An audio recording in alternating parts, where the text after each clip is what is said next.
Beating the book last week, you won 2, lost 1. I was 2-1, right? I lost with the Chiefs, and I won with the won Jets. with the Jets and Arizona. The 2 worst preseason teams that everybody was shitting on. I took them, and they won. You know why? Will you remind me what the Jets spread was? They were favored by 3 at home. Okay. Wow. And those 2 teams, everybody thought were done. They were the worst teams in the league. Mm-hmm.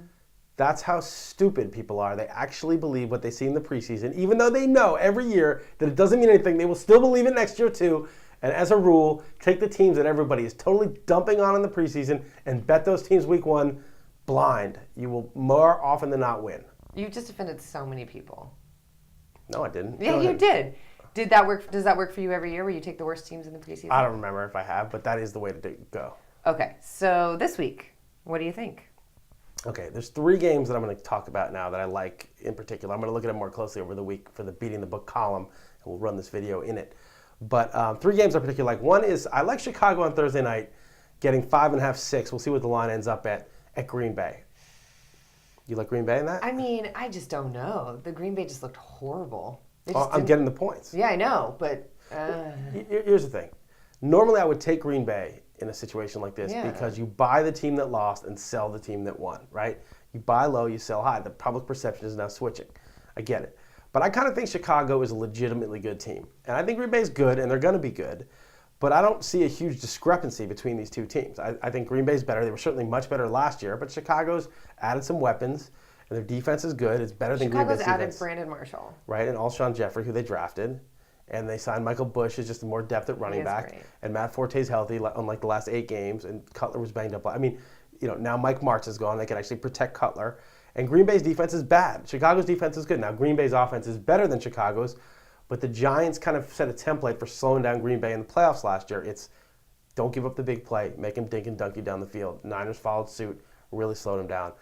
I would hope the Bears are smart enough to copy that, and they'll do well in offense. So I like Chicago getting the points. What can Green Bay do to start dinking and dunking down the field successfully? I mean, they can do that, but it's just you have to convert a lot of third downs. You have to not turn it over, not take a sack because it's very hard to convert. I mean, there's a lot of things you have to do. It's much better to score in 1 play to Jordy Nelson on an 80-yard touchdown, and they'll probably still do that sometimes, but it's not what they would prefer to do, and it just makes them work a little harder. So you're going to take Chicago with the points? With the points, yeah. Okay, who else?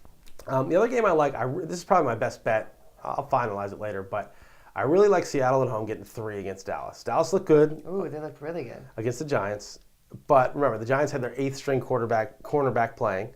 Okay, and that's the only reason Dallas won, in my opinion. I mean, I think the Giants get the ball back. If they don't convert that 3rd and 14, to Ogletree on Justin Tryon, and my joke that nobody thinks is funny is he's not a good fit. Okay, if they don't convert, That's one of your preseason what was that list that you do? Snarky, your little punny thing. Yes, okay. But the point is, if they don't complete that pass on him, and any real corner would not have given that up on 3rd and 14, they would have stopped him before the line. The Giants get the ball back with 2 minutes and have a chance to tie the game. Okay, and it's gonna, they're not gonna have that situation in Seattle. Their defense is more sound. Their secondary is better, and I don't really love Russell Wilson in his second start. Didn't look great against Arizona, but Seattle's got a very strong home field advantage. They're much better at home. And Dallas the 12th man.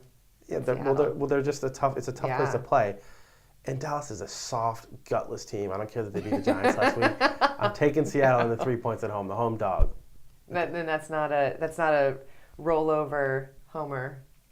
No, I'm not rolling over any. Okay, and then the last one I like is I like the Niners laying 6.5 and may go up to 7 against the Lions. I think the Lions are kind of bullshit. Okay, their defense sucks. Stafford's way overrated. They've got a great wide receiver, maybe an all-time great wide receiver. The rest of the supporting cast is kind of crap. The running backs, the other receivers, not very good.